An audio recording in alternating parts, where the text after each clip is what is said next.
fi gbòòrò òfin gbé Ahmad Gumi Kíámọ́sá. Adéyanjú ló sọ bẹ́ẹ̀ fún ìjọba Tinubu lórí ẹ̀sùn ọ̀rọ̀ ìkẹ́dùn nípa àwọn agbébọn tó ń tẹnu Gumi jáde síta. Àwọn àgbààgbà ìlú bínú tán o. Àtàyàjọ́ àtèpè gbẹtugbẹtu tó fi mọ́ àfọ̀ṣẹ ni wọ́n fi ṣépè bẹ́ àwọn òrìṣà lọ́wẹ̀ láti lépa àwọn ajínigbé àti láti dóòlà àwọn ọmọ iléèwé àtolùkọ́ tó wà lákàtà wọn. A ti ṣetán o láti gbéná wojú àwọn agbésùnmọ̀mí nípínlẹ̀ Ọ̀yọ́, àmọ́ a rọ ìjọba láti fọwọ́ sí ẹgbẹ́ aláàbò ìrú ẹkùn tá a dá sílẹ̀ láti kojú ìgbésùnmọ̀mí. Sunday Igboho ló sọ̀rọ̀ sókè bẹ́ẹ̀. Àpapọ̀ àwọn orí adé nílẹ̀ Ògbómọ̀ṣọ́ rawọ́ ẹ̀bẹ̀ sí ìjọba àpapọ̀ láti ṣàgbékalẹ̀ ibùdó àwọn ọmọ ológun sí agbègbè Igbó Ọba ní ìjọba ìbílẹ̀ Oríire kí ètò ààbò bá lè gbópọn sí i. Iléeṣẹ́ ọlọ́pàá ti kìlọ̀ fún àwọn aráàlú tako gbígbé ìròyìn òfégè káàkiri lẹ́yìn tí àwọn kan gbé ìròyìn ẹlẹ́jẹ̀ káàkiri pé àwọn agbébọn ti ya wọ àwọn agbègbè àtàwọn ìlú kan l'Ógbómọ̀ṣọ́, èyí tó sọ gbogbo ènìyàn sínú ìpayà ìbẹ̀rùbojo. Àbámọ̀ ló jẹ́ o pé mo rán àwọn ọmọ mi lọ léèwé, ọmọ 4, ìyàwó ọmọ mi àtọmọ ìkókó ọmọ mi ló jẹ́ jíjígbé nínú ìkọlù àwọn agbébọn tó wáyé nílùú Àòrò Ẹ̀sìn-Ẹ̀lẹ̀ nípínlẹ̀ Ọ̀yọ́. Ọkùnrin àgbẹ̀ kan ló kọ̀mínú bẹ́ẹ̀ láti lè jẹ́ kí ètò ààbò gbópọn sí i àti láti gba àwọn tí àwọn ajínigbé jí gbé padà ní ìlú Ògbómọ̀ṣọ́. Ọ̀gá àgbà ọlọ́pàá Nàìjíríà Túnjí Dìísù ti fi àwọn ọlọ́pàá míì ránṣẹ́ sí agbègbè náà. Ikọ̀ ológun ń tọpinpin àwọn ajínigbé Ọ̀yọ́ lẹ́yìn tí wọ́n fojú gan ni wọn. Olú iléeṣẹ́ ológun ilẹ̀ wa ló sọ̀rọ̀ jáde bẹ́ẹ̀. Ìkúnlẹ̀ abiyamọ o. Akọ́mọ́tò wà kan ṣekú pa ọmọ 3 nípínlẹ̀ Rivers. Ìyá àwọn ọmọ tó dolóògbé ń béèrè fún ìdájọ́ òdodo. Ọkùnrin ẹni ọdún 75 75 years kó sódò kànga lásìkò tó ń gbìyànjú láti yọ ike tó jábọ́ sí kànga lọ́yọ̀ọ́. Olórí Olúwaṣìndárayọ̀ nínú Ayé Tèmi ni oníròyìn yín. Ẹ gbọ́ àtúpalẹ̀ àwọn ìròyìn náà lẹ́kùnrẹ́rẹ́. Ẹ káàbọ̀ sí ìkànnì Drive TV. Fún ìgbà àkọ́kọ́, ẹ gbìyànjú láti like, share, subscribe kẹ́ ẹ lè máa gbádùn wa lóòrèkóòrè. Ẹ fi gbòòrò òfin gbé Ahmad Gumi Kíámọ́sá. Adéyanjú ló sọ bẹ́ẹ̀ fún ìjọba Tinubu lórí ẹ̀sùn ọ̀rọ̀ ìbánikẹ́dùn nípa àwọn agbébọn tó ń tẹnu Gumi jáde síta. Agbẹjọ́rò ajàfẹ́tọ̀ọ́ ọmọnìyàn àti ajìjàgbara Dèjì Adéyanjú ti ké sí ìjọba ààrẹ Bọ́lá Tinubu láti nawọ́ gan ìlú mọ̀ọ́ká àlùfáà ẹ̀sìn Islam Ahmad Gumi lórí ohun tó ṣàpèjúwe gẹ́gẹ́ bí ọ̀rọ̀ ìgbónára bíbá àwọn agbébọn tó ń ṣe ìgbésùnmọ̀mí láwọn apá ẹkùn Nàìjíríà kẹ́dùn. Adéyanjú ló béèrè èyí lọ́jọ́rú Wednesday lẹ́yìn tí fídíò kan gba orí ayélujára kan níbi tí wọ́n ti gbọ́ Gumi bó ṣe ń sọ̀rọ̀ nípa àwọn adaranjẹ Fúlàní lásìkò ètò ààbò tó mẹ́hẹ tó ń burú sí jákèjádò orílẹ̀-èdè. Nínú fídíò náà ní àlùfáà ọ̀hún ti sọ wípé àwọn Fúlàní adaranjẹ kò níbì kan tí wọ́n ń lọ tó sì fà kékọ́rí pé ara wa ni wọ́n jẹ́. Ó ní pé a gbọ́dọ̀ gbé pọ̀ pẹ̀lú wọn ni. Ọ̀rọ̀ náà ti fa ìbínú yọ lórí ìtàkùn ayélujára pẹ̀lú bí àwọn alátakò ṣe ń fẹ̀sùn kan Gumi fún títẹnumọ́ ọ̀rọ̀ kan náà sàkálà ní rírọ̀ lórí ikọ̀ àwọn adìyàmọ́ra agbébọn tí wọ́n ń dá wọn lẹ́bi fún ìṣekúpààyàn, ìṣẹ̀lẹ̀ ìjínigbé àti ìkọlù jákèjádò apá ẹkùn àríwá ilẹ̀ wa Nàìjíríà. Ẹni tó ń kọ ìhà sí ọ̀rọ̀ tó tẹnu Gumi jáde sí ìgboro ayé lójú òpó ayélujára mọ̀mímọ́ Facebook rẹ̀, Adéyanjú sọ wípé ẹnì kọ̀ọ̀kan tó ń bá ń kẹ́dùn pẹ̀lú àwọn agbésùnmọ̀mí yẹ kí wọ́n ṣe òun náà gẹ́lẹ́ bíi àwọn agbésùnmọ̀mí. Ó kọ bẹ́ẹ̀ pé àwọn èèyàn bíi Gumi lè yè nìkan ní orílẹ̀-èdè tí kò bá ti sí ìjọba. Ó ní àwọn agbésùnmọ̀mí ní àwọn olùbánikẹ́dùn tó ń bá àwọn agbésùnmọ̀mí kẹ́dùn. Ó tẹ̀síwájú ó ní ìgbésẹ̀ àti ọ̀rọ̀ tó tẹnu àlùfáà ẹ̀sìn Islam náà jáde ló tún fààyè gba ìgbésùnmọ̀mí àti pé níṣe ló ń yẹpẹrẹ ìgbésẹ̀ ìgbìyànjú ètò ààbò àpapọ̀ ilẹ̀ wa. Adéyanjú fi kún pé ọ̀rọ̀ àti ìṣesí Gumi ń gbé ìgbésùnmọ̀mí ga nílẹ̀ wa Nàìjíríà. Ó ké sí ìjọba láti fi gbòòrò òfin gbé kó lè jẹ́ ẹ̀kọ́ fún àwọn ìyókù. Àwọn àgbààgbà ìlú bínú tán o. Àtàyàjọ́ àtèpè gbẹtugbẹtu tó fi mọ́ àfọ̀ṣẹ ni wọ́n fi ṣépè bẹ́ àwọn òrìṣà lọ́wẹ̀ láti lépa àwọn ajínigbé àti láti dóòlà àwọn ọmọ iléèwé àtolùkọ́ tó wà lákàtà wọn. Ṣé bọ́rọ̀ bá kọ òkè tó kọ ilẹ̀ ó níbìkan tí à ń gbé kà? Bẹ́ẹ̀ lọ̀rọ̀ rí fún àwọn àwòrò ṣàṣà àwọn ẹlẹ́sìn ìbílẹ̀ nílùú tí ìṣẹ̀lẹ̀ ìkọlù àwọn agbébọn ti wáyé níjọba ìbílẹ̀ Oríire. Ṣé bẹ́ẹ̀ àwọn òrìṣà lọ́wẹ̀ láti ṣe àwọn agbébọn tí wọ́n da omi àlàáfíà ìlú náà rú rísàrísà kí ó sì ti ikọ̀ ẹ̀ṣọ́ elétò ààbò lẹ́yìn láti kojú àwọn agbébọn náà. Látàrí látàrí ìṣòro ìpayà ìbẹ̀rùbojo tó gba ìgboro kan nípa ìṣẹ̀lẹ̀ àwọn ajínigbé tó jí ọ̀pọ̀ àwọn ọmọ iléèwé àti àwọn olùkọ́ gbé sálọ níjọba ìbílẹ̀ Oríire nípìnlẹ̀ Ọ̀yọ́ ló mú àwọn àgbà ìlú tí ìṣẹ̀lẹ̀ ọ̀hún ti wáyé yí ojú wọn padà sí ìdásí ìlànà ìbílẹ̀ láti dóòlà àwọn olùfarakásá tí wọ́n wà lákàtà àwọn ajínigbé. Nínú fọ́nrán fídíò kan tó gba orí ayélujára kan lọ́jọ́ ìṣẹ́gun Tuesday ọjọ́ 19 oṣù karùn-ún tó jẹ́ gbígbé sójú òpó ayélujára èyí tó ń ṣàfihàn àsìkò tí olóòṣà tí wọ́n pè ní Onisa ẹ̀sìn ẹ̀lẹ̀ Muraina Musairo ṣètò ètùtù ìbílẹ̀ tó sì ń bẹ àwọn òrìṣà lọ́wẹ̀ láti lépa àwọn agbébọn àti láti dáàbò bo àwọn ọmọ tí wọ́n jí gbé sálọ. Nínú fídíò náà tó gba orí ayélujára kan ló ṣàfihàn Musairo nínú aṣọ ìbílẹ̀ tó ń pègèdè tó sì ń ké pe àwọn alálẹ̀ aláàbò ilẹ̀ ìlú láti mú àwọn ọmọ náà padà bọ̀ wálé àti láti borí àwọn ọ̀tá ajínigbé náà. Onisa náà wá ké sí ẹni tí í ṣe baálẹ̀ ìlú náà tóun náà sì pègèdè fàṣẹbọnù sọ àwọn ọ̀rọ̀ àsọtẹ́lẹ̀ náà tẹ̀lé Onisa fún ààbò. Ó ní ìdárípadàbọ̀ àwọn akẹ́kọ̀ọ́ àti olùkọ́ láì farapa làwọn fẹ́. Ó tún ní kí èdè àìyedè bẹ́ sílẹ̀ sáàrin àwọn ajínigbé ọ̀hún ní bùbá wọn. Nígbà náà ló tún wúre pé kí àwọn òṣìṣẹ́ aláàbò náà wọ́gán àwọn ajínigbé lókùú tàbí láàyè. Ṣé látàrí ìṣẹ̀lẹ̀ ìkọlù náà tó ti dá ìpayà ìbẹ̀rùbojo sílẹ̀ láàrin ìlú, ọ̀pọ̀ àwọn èèyàn ló ti kóró ojú sí bí àwọn agbébọn ọ̀hún ṣèṣe kọlù lọ́jọ́ Ẹtì Friday sáwọn iléèwé mẹ́ta níjọba ìbílẹ̀ náà níbi tí ó lé ní 30 níye àwọn akẹ́kọ̀ọ́ àti olùkọ́ 7 ti jẹ́ jíjígbé nígbà tí èèyàn 2 sì jẹ́ ṣíṣekúpa. Ìlú Ahoro ẹ̀sìn ẹ̀lẹ̀ níjọba ìbílẹ̀ Oríire nílùú Ògbómọ̀ṣọ́ níṣẹ̀lẹ̀ ìkọlù náà ti wáyé. Iléèwé Community Grammar School, Baptist Nursery and Primary School àti LA Primary School ni wọ́n ti ṣekúpa olùkọ́ kan, jí olùkọ́ 7 àti àwọn akẹ́kọ̀ọ́ tó lé 30 náà sá wọ igbó lọ. A ti ṣetán o láti gbéná wojú àwọn agbésùnmọ̀mí nípìnlẹ̀ Ọ̀yọ́. A máa rọ ìjọba láti fọwọ́ sí ẹgbẹ́ aláàbò tá a dá sílẹ̀ láti kojú ìgbésùnmọ̀mí. Sunday Igboho ló sọ̀rọ̀ sókè bẹ́ẹ̀. Gbajúgbajà ajìjàgbara ilẹ̀ Yorùbá ni Sunday Adéyẹmọ tí gbogbo ènìyàn mọ̀ sí Sunday Igboho ti ké sí ìjọba Nàìjíríà àti àwọn gómìnà ilẹ̀ gúúsù ìwọ̀ oòrùn pé kí wọ́n yára fọwọ́ sí ẹgbẹ́ ààbò tuntun tóun dá sílẹ̀ láti lè kojú ìṣòro àìsí ètò ààbò àti ìjínigbé tó ti ń dààmú ilẹ̀ Yorùbá lọ́wọ́ báyìí. Ní ọjọ́ ìṣẹ́gun Tuesday ní Ìgbòho sọ̀rọ̀ yìí nígbà tó ń fi ìbànújẹ́ rẹ̀ hàn sí àwọn ẹbí àwọn ọmọ iléèwé, akẹ́kọ̀ọ́ àti olùkọ́ tí wọ́n jí gbé lẹ́yìn ìkọlù tí àwọn ajínigbé ṣe sí àwọn iléèwé kan ní ìpínlẹ̀ Ọ̀yọ́. Nínú àlàyé tó fi léde, ó sọ pé òun ti ṣe gbogbo ohun tó yẹ kí òun ṣe láti dá ẹgbẹ́ ààbò náà sílẹ̀, ṣùgbọ́n ohun tó kù ni pé kí ìjọba àpapọ̀ àti àwọn aláṣẹ ààbò fi ọwọ́ sí i. Ó ní ohun tí òun dúró dè ní kí ìjọba fọwọ́ sí i kí òun ó lè bẹ̀rẹ̀ sí gbógun ti àìsí ètò ààbò tó ń fin ilẹ̀ wa lápè. Ó tún sọ pé òun kò fẹ́ bẹ̀rẹ̀ ìjà náà láì gba àṣẹ lọ́wọ́ ìjọba, àwọn gómìnà apá ìwọ̀ oòrùn gúúsù àti àwọn ẹ̀ka aláàbò bíi ọlọ́pàá, DSS àti ọmọ ogun Nàìjíríà.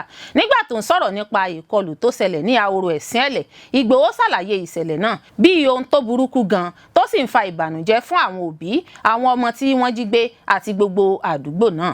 Ó ní ọkàn òun wà pẹ̀lú àwọn òbí àwọn ọmọ náà àti ẹbí àwọn olùkọ́ àti àwọn òṣìṣẹ́ ààbò tí wọ́n kú. Ìgbòho tún kìlọ̀ pé kò yẹ kí ìjọba máa fi gbígba àwọn igbó ìjọba náà padà lọ́wọ́ àwọn ọ̀daràn náà falẹ̀ rárá. Ó sọ pé àwọn ní tàwọn, àwọn ti múra tán pátápátá láti wọ igbó náà káwọn sì lé gbogbo àwọn ajínigbé àti àwọn apànìyàn náà kàbàkàbà jáde kúrò nínú igbó ọba. Ó ní àwọn kò lè máa jókòó lásán kí àwọn máa wò bí wọ́n ṣe ń pa àwọn ènìyàn àti bí wọ́n ṣe ń jí àwọn ènìyàn gbé bí ẹni pé kò sí ìjọba. Ó tún bẹ àwọn ọba ilẹ̀ Yorùbá pé kí wọ́n fi agbára wọn bá òun bẹ ìjọba kí wọ́n fi ọwọ́ sí ẹgbẹ́ ààbò náà tí àwọn dá kalẹ̀ láti bẹ̀rẹ̀ iṣẹ́ lẹ́sẹ̀kẹsẹ̀. Àpapọ̀ àwọn orí adé nílẹ̀ Ògbómọ̀ṣọ́ rawọ́ ẹ̀bẹ̀ sí ìjọba àpapọ̀ láti ṣàgbékalẹ̀ ibùdó àwọn ọmọ ológun sí agbègbè Igbó Ọba ní ìjọba ìbílẹ̀ Oríire kí ètò ààbò bá lè gbópọn sí i. Àwọn orí adé ní ilẹ̀ Ògbómọ̀ṣọ́ ní ìpínlẹ̀ Ọ̀yọ́ ní ọjọ́ ìṣẹ́gun Tuesday bẹ̀ ìjọba àpapọ̀ láti dá ibùdó àwọn ológun sílẹ̀ ní agbègbè ìjọba ìbílẹ̀ Oríire lẹ́yìn tí àwọn agbésùnmọ̀mí jí àwọn akẹ́kọ̀ọ́ àti olùkọ́ gbé ní ọjọ́ Ẹtì Friday tó kọjá. Àwọn ọba náà sọ pé ibùdó ológun tí wọ́n ń béèrè fún yóò ṣèrànlọ́wọ́ láti dojúkọ àìlera ètò ààbò tó ń le sí i àti láti dáàbò bo àwọn àdúgbò tó yí Igbó Ọba náà ká ní agbègbè náà. Wọ́n pe ìpè náà níbi ìpàdé tí àwọn ọba láti àwọn ìjọba ìbílẹ̀ 5 ní ilẹ̀ Ògbómọ̀ṣọ́ wà níbẹ̀ pẹ̀lú Alájàwá ti Àjáwá, Ẹlẹ́rẹ̀ Pàmọ̀, ọba onísàpá alápá àti ọ̀kín àpà ọba akíntọ́lá aláròjẹ alẹ̀ ti òkèlérìn àti àwọn ọmọ ìgbìmọ̀ sọ́hìn council. Nígbà tó ń bá àwọn ènìyàn sọ̀rọ̀ níbi ìpàdé náà, ọba akíntọ́lá ṣàlàyé ìbànújẹ́ rẹ̀ lórí ohun tó pè ní àìlera ààbò tó ń burú sí i ní àwọn àdúgbò tó súnmọ́ igbó ọba ní Ògbómọ̀ṣọ́ àti àwọn agbègbè tó wà nítòsí. Wọ́n ní àwa ọba ìbílẹ̀ ń béèrè fún ìrànlọ́wọ́ kíákíá látọ̀dọ̀ ìjọba àpapọ̀ pẹ̀lú kíkọ́ ibùdó ológun kan sítòsí agbègbè ìjọba ìbílẹ̀ márààrún ní agbègbè ìjọba ìbílẹ̀ Oríire. À ń béèrè pé kí wọ́n kọ́ ibùdó ológun náà sítòsí agbègbè ìpamọ́ ìgbó náà. Bí àwọn ọmọ ogun àti àwọn ohun ìjà bá wà níbẹ̀, yóò dáàbò bo ọ̀pọ̀lọpọ̀ àdúgbò ní agbègbè yìí. Ọba náà tẹnumọ́ pé bó tilẹ̀ jẹ́ pé àwọn ọlọ́pàá ń sa ipá wọn, ṣùgbọ́n àwọn ìpele tí ìkọlù náà ti dé báyìí ti ju ohun tí ọlọ́pàá lè kojú lọ, tí ó sì nílò iṣẹ́ àwọn ọmọ ológun. Ó ní mi ò rò pé ọwọ́ àwọn ọlọ́pàá nìkan lè ká àwọn ọ̀daràn yìí. Bí ẹ bá dá ibùdó ọlọ́pàá kan sílẹ̀, agbára wọn lè má kájú àwọn àdúgbò méjì tàbí mẹ́ta péré lọ. Ṣùgbọ́n tó bá jẹ́ ibùdó ológun ni, yóò fún wa ní ààbò tó gbòòrò sí, yóò sì ràn wá lọ́wọ́ láti dáàbò bo gbogbo agbègbè náà. Akíntọ́lá fi kún, ó ní àwọn jàǹdùkú ti wọ ilẹ̀ gúúsù ìwọ̀ oòrùn báyìí, a kò ní agbára tàbí ohun èlò láti kojú wọn fúnra wa. Ìdí nìyí tí a fi ń bẹ ìjọba àpapọ̀ pé kí wọ́n gbé ìgbésẹ̀ ní kíákíá. Àwọn ọba ìbílẹ̀ náà tún bẹ ààrẹ Bọ́lá Tinubu gẹ́gẹ́ bí olórí gbogbogbò àwọn ọmọ ogun orílẹ̀-èdè láti fọwọ́ sí ìdásílẹ̀ ibùdó ológun náà kí wọ́n lè dín iṣẹ́ àwọn jàǹdùkú kù ní agbègbè náà. Wọ́n ní àìlera ètò ààbò tó ń pọ̀ sí ní ipa lórí iṣẹ́ àgbẹ̀ ń lé àwọn olùgbé kúrò nílé wọn, ó sì ń dá ìbẹ̀rù bojo sí ọkàn àwọn tó ń gbé ìlú kéékèèké. Ọba náà ní àwọn ènìyàn wa kò lè sùn ní àlàáfíà mọ́, àwọn àgbẹ̀ ń bẹ̀rù láti lọ sí oko wọn torí ìbẹ̀rù ìkọlù àti ìjínipa. Iléeṣẹ́ ọlọ́pàá ti kìlọ̀ fún àwọn aráàlú tako gbígbé ìròyìn òfégè káàkiri lẹ́yìn tí àwọn kan gbé ìròyìn ẹlẹ́jẹ̀ káàkiri pé àwọn agbébọn ti ya wọ àwọn agbègbè àtàwọn ìlú kan l'Ógbómọ̀ṣọ́, èyí tó sọ gbogbo ènìyàn sínú ìpayà ìbẹ̀rùbojo. Gómìnà Ṣèyí Mákindé ti jẹ́rìí tẹ́lẹ̀ pé àwọn olùkọ́ 7 ni wọ́n jí gbé ní Community Secondary School nígbà tí wọ́n jí ọmọ kékeré 24 àti olùkọ́ 7 láti First Baptist Primary and Nursery School. Ó tún fi kún pé ènìyàn kan pàdánù ẹ̀mí rẹ̀ lákòókò ìkọlù náà. Èyí ṣẹlẹ̀ nígbà tí ìbẹ̀rù gbilẹ̀ láàrin àwọn ará ìlú Ògbómọ̀ṣọ́ nípa ìròyìn kan tó tàn káàkiri pé àwọn ajínigbé ti wọ ìlú náà. Nítorí ìbẹ̀rù náà, ọ̀pọ̀ òbí sáré lọ sí ilé ẹ̀kọ́ láti mú àwọn ọmọ wọn nígbà tí àwọn ilé ẹ̀kọ́ kan sì tètè ti ilẹ̀kùn ilé ẹ̀kọ́ wọn pa. Ìròyìn tó tàn káàkiri pé àwọn ajínigbé ti wọ Ládòkè Akíntọ́lá University of Technology. Ará Ògbómọ̀ṣọ́ kan, Kazeem Abdullahi, sọ pé àwọn akẹ́kọ̀ọ́ àti àwọn ọmọ ilé ẹ̀kọ́ alákọ̀ọ́bẹ̀rẹ̀ ní ilé ẹ̀kọ́ ìjọba àti aládàáni bẹ̀rẹ̀ sí í fò jáde látòjú àwọn fèrèsé, wọ́n sì sá kúrò ní yàrá ìkẹ́kọ̀ọ́ àti ilé ẹ̀kọ́ wọn. Ó ní ọ̀pọ̀ òbí tó mọ̀ kí ìṣẹ̀lẹ̀ náà burú sí i nígbà tí wọ́n bẹ̀rẹ̀ sí sáré lọ sí ilé ẹ̀kọ́ àwọn ọmọ wọn láti lọ mú àwọn ọmọ wọn. Àwọn ìròyìn mìíràn tún jáde pé àwọn agbébọn náà ti wà ní Àjáàwá, olú ìlú ìjọba ìbílẹ̀ Ògoolúwa, pé wọ́n sì ti ń da àlàáfíà agbègbè náà rú.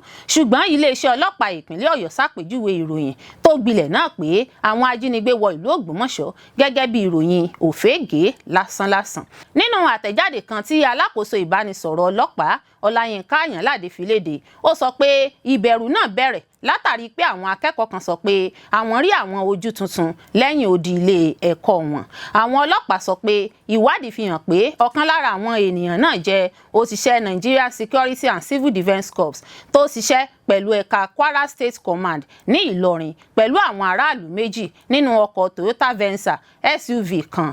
Àtẹ̀jáde náà sọ pé wọ́n béèrè lọ́wọ́ àwọn ènìyàn náà, wọ́n sì ṣàlàyé pé àwọn ń lọ sí akẹgbẹ́ àwọn tó ń ṣe ayẹyẹ ọjọ́ ìbí rẹ̀ ni.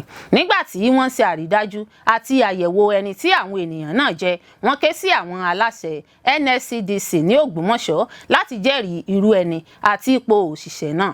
A tún ṣàkíyèsí pé lásìkò ìjíròrò náà, àríyànjiyàn ṣẹlẹ̀ láàrin àwọn olùkọ́ kan àti àwọn àlejò náà, èyí tó mú kí àwọn èèyàn bẹ̀rẹ̀ sí fura nínú ilé ẹ̀kọ́ náà. Nítorí náà, àwọn akẹ́kọ̀ọ́ kan bẹ̀rẹ̀ sí tan ìròyìn tí kò tíì fi ìdí múlẹ̀ tó dájú sáká sí àwọn ilé ẹ̀kọ́ míì àti àwọn aládùúgbò tó yí wọn ká. Èyí sì mú kí ìbẹ̀rù àti ojó gbilẹ̀ ní àwọn agbègbè kan ní ìlú Ògbómọ̀ṣọ́ àti Àjáàwá kí òótọ́ tó tàn kárí ìlú. Iléeṣẹ́ ọlọ́pàá náà tún fi kún pé wọ́n ti mú kí àwọn ẹ̀ṣọ́ aláàbò pọ̀ sí ní agbègbè tọ́rọ̀ náà kàn. Wọ́n sì ti bá àwọn olórí pàtàkì sọ̀rọ̀ láti tún ìgbọ́kànlé àwọn aráàlú ṣe.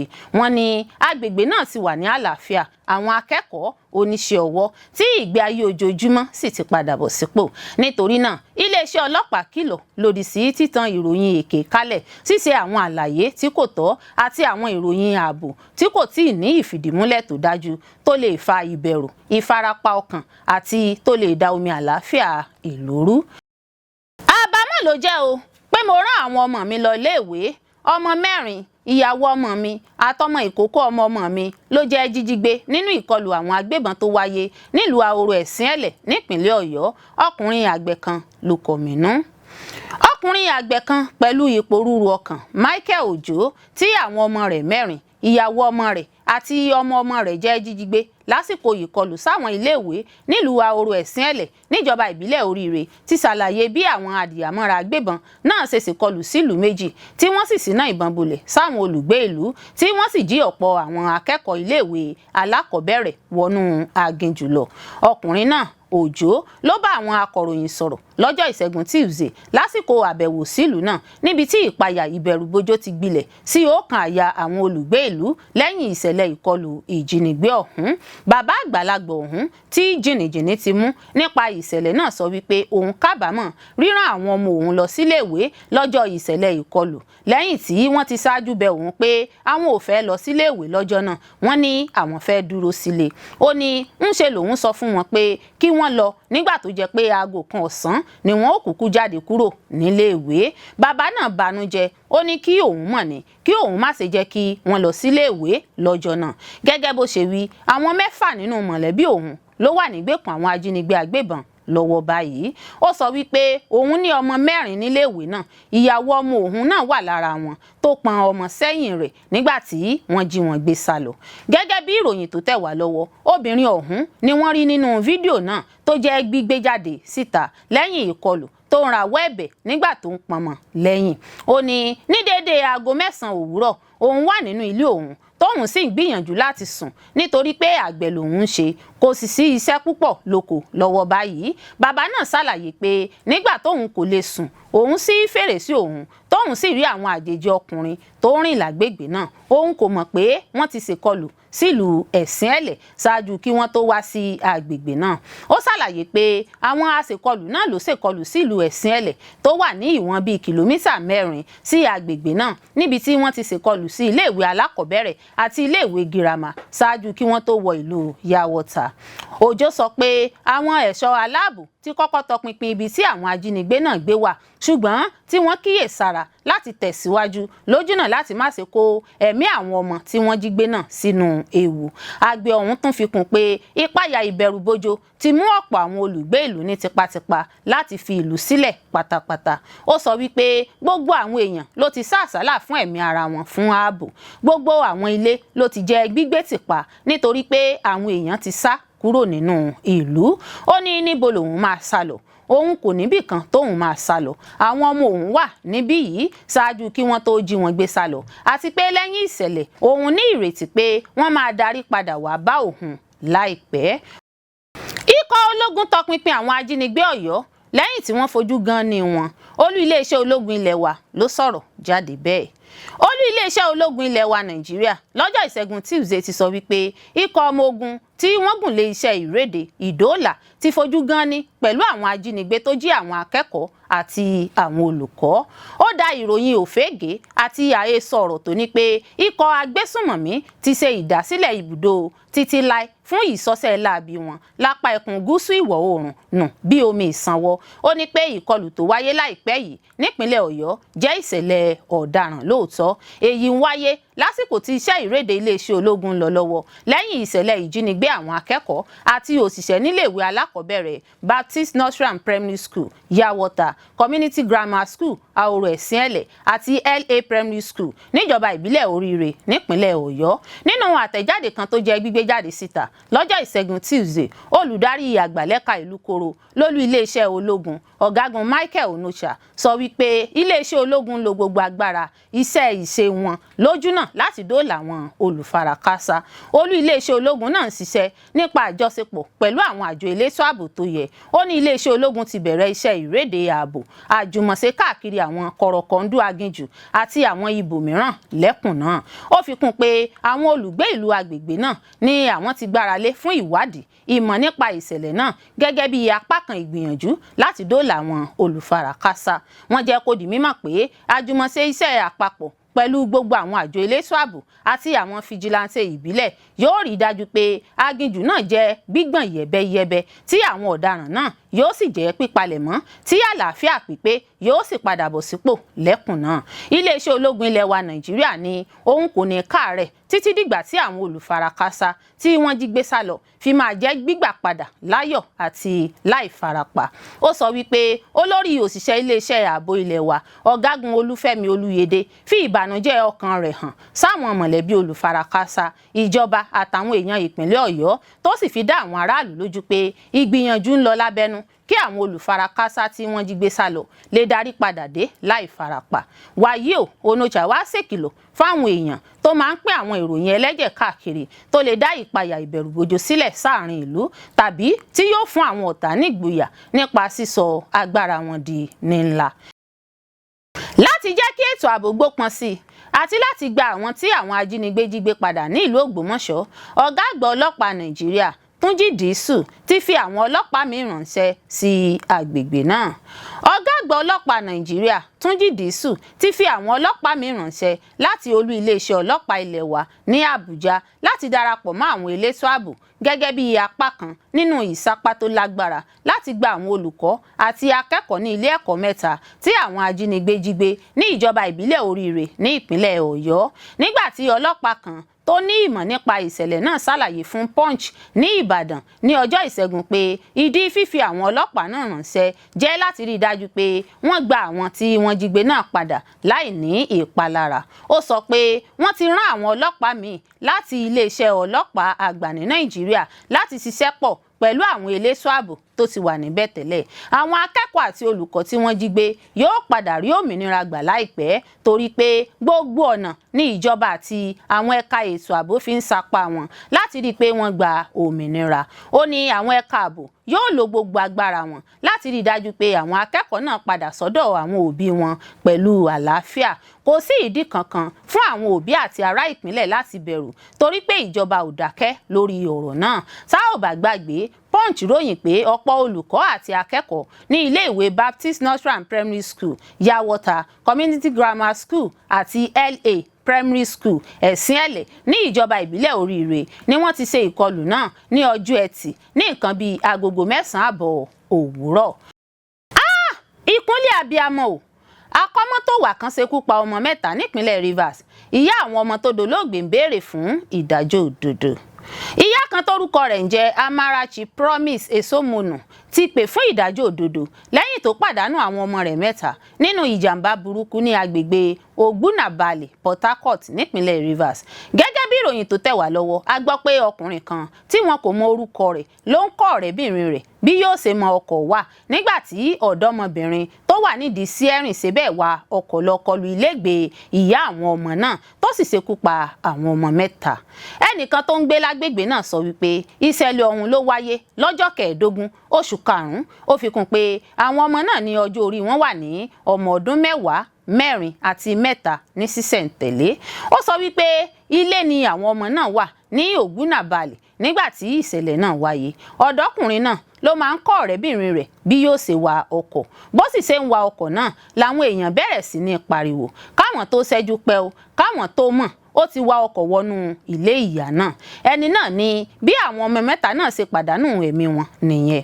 Ó bani lọ́kàn jẹ́ púpọ̀ àtìgbà tí ìṣẹ̀lẹ̀ náà ti wáyé lomijé ti ń bọ́ lójú abiyamọ náà nítorí pé àwọn ọmọ náà ló ń lọ sí iléèwé. Wàyí o, fídíò náà tó gba orí ayélujára kan tó dé sọ́wọ́ àwọn akọ̀ròyìn lọ́jọ́ ìṣẹ́gun Tuesday ni wọ́n ti rí ìyá náà pẹ̀lú ipò rúru ọkàn, ìbànújẹ́ ọkàn tó sì ń béèrè fún ìrànlọ́wọ́. Esomonu ké gbàjarè síta pé àwọn ọ̀daràn náà kò sọ ohunkóhun tó sì ń tọ́ka sí pé gbogbo ìgbà lòun máa ń ronú àwọn ọmọ òun. Ó ní àláàmù aago ló máa ń ta àwọn jí láàárọ̀ ní ọ̀sọ̀ọ̀sẹ̀ máa ń dún ṣùgbọ́n kò sí àwọn ọmọ tóun ó jí, kò sí àwọn ọmọ tóun ó múra fún wọn. Ó ní àwọn tó ṣekú pa àwọn ọmọ òun sì wà ní fọkànbalẹ̀, wọn ò sọ ohunkóhun. Ẹni tó ń fìdí ìṣẹ̀lẹ̀ náà múlẹ̀, alukoro iléeṣẹ́ ọlọ́pàá ìpínlẹ̀ náà Blessing Agabe nínú àtẹ̀jáde kan tó jẹ́ gbígbé jáde síta lọ́jọ́ ìṣẹ́gun Tuesday sọ wípé kọmíṣánná ọlọ́pàá ìpínlẹ̀ náà Olúgbénga Adépọ̀jù ti pàṣẹ kí iṣẹ́ ìwádìí ìfimúfínlẹ̀ bẹ̀rẹ̀ lórí ìṣẹ̀lẹ̀ náà.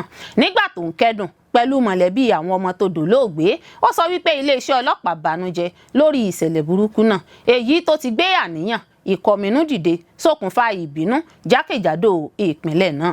Agabe, igbákejì ọ̀gá ọlọ́pàá Assistant Superintendent of Police, sọ wípé kọmíṣánná ọlọ́pàá Adépọ̀jù ti ránṣẹ́ ìbánikẹ́dùn sí àwọn mọ̀lẹ́bí, ó sì mú dá àwọn aráàlú lójú pé gbogbo ìgbésẹ̀ tó yẹ làwọn yóò gbé láti rí i dájú pé mọ̀lẹ́bí náà rí ìdájọ́ òdodo gbà lórí ọ̀rọ̀ náà. Iléeṣẹ́ ọlọ́pàá ní ìfarajìn síbẹ̀ láti mọ ohun tó rọ̀ mọ́ ìṣẹ̀lẹ̀ náà àti láti rí i dájú pé ẹnikẹ́ni tó lọ́wọ́ nínú ìṣẹ̀lẹ̀ burúkú náà fojú winá òfin. Wọ́n rọ àwọn aráàlú láti ṣe sùúrù kí wọ́n sì yẹra láti máa tan òfégè ìròyìn káàkiri àti pé kí wọ́n fọwọ́sowọ́pọ̀ pẹ̀lú àwọn olùwádìí fún bí iṣẹ́ ìwádìí ìfimúfínlẹ̀ ṣe ń tẹ̀síwájú.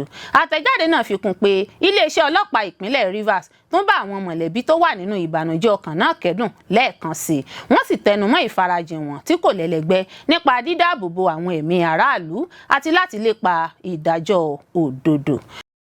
Ọkùnrin ẹni ọdún márùnléláàádọ́rin 75 years kan kó sódò kànga lásìkò tó ń gbìyànjú láti yọ ike tó jábọ́ sí kànga lọ́yọ̀ọ́. Iléeṣẹ́ panápaná ìpínlẹ̀ Ọ̀yọ́ ti dóòlà ọkùnrin kan ẹni ọdún márùnléláàádọ́rin 75 ẹni tó kó sínú odò kànga tó jìn kan tó wà ní Igbó Ológun lójú ọ̀nà Ìràwọ̀ níjọba ìbílẹ̀ Àsíbò nípínlẹ̀ náà. Alága àjọ panápaná àti olùbádámọ̀ràn pàtàkì sí gómìnà Ṣèyí Mákindé lórí àtúntò iṣẹ́ panápaná Moruf Akínwándé fìdí ìṣẹ̀lẹ̀ náà múlẹ̀ nínú àtẹ̀jáde kan tó jẹ́ gbígbé jáde síta lọ́jọ́ ìṣẹ́gun Tuesday. Ó sọ wípé ìṣẹ̀lẹ̀ náà wáyé lọ́jọ́ Ajé Monday ọjọ́ 18 oṣù karùn-ún nígbà tí àjọ panápaná gba ìpè pàjáwìrì kan ní déédéé aago 6 ìrọ̀lẹ́ kọjá ìṣẹ́jú 26 6:26 p.m. pé ọkùnrin kan ti kó sínú kànga lásìkò tó ń gbìyànjú láti yọ ike tó jábọ́ sódò kànga. Gẹ́gẹ́ bó ṣe wí, ikọ̀ adóòlà ẹ̀mí ti CFS Ayégbókìkí Samuel léwájú rẹ̀ ló jẹ́ dídarí lọ ibi tí ìṣẹ̀lẹ̀ náà ti wáyé tí wọ́n sì gùn lé iṣẹ́ ìdóòlà nípa lílo àwọn irinṣẹ́ tó ṣe kókó. Àtẹ̀jáde náà kà báyìí pé olùfarakásá náà ló jẹ́ dídóòlà láàyè tó sì jẹ́ fífàlé ikọ̀ àwọn agbófinró ọlọ́pàá láti olú iléeṣẹ́ ọlọ́pàá Ṣakí lọ́wọ́ tí ASP Yusuf Ọlárìnòye léwájú rẹ̀. Ó rawọ́ ẹ̀bẹ̀ sáwọn olùgbé ìlú láti rí i dájú pé àwọn kànga náà ní ìdérí kí wọ́n sì máa dé kànga náà nígbà tí kò bá jẹ́ lílò, kí wọ́n sì ta iléeṣẹ́ pàjáwìrì lólobó lásìkò ìṣẹ̀lẹ̀ ìjàmbá, kí wọ́n sì máa pèsè àdírẹ́sì agbègbè tó tọ́. Olórí Olúwaṣìndáráyọ̀ nínú ayé tèmi ni oníròyìn yín. Ẹ ṣé púpọ̀ fún gbígbọ́ àti wíwò tí ẹ̀ ń wò wá. Ojú tí ẹ̀ fi ń wò wá kò ní fọ́, etí tí ẹ̀ fi ń gbọ́ wá kò ní di. Láṣẹ Olódùmarè yóò sì dára fún yín.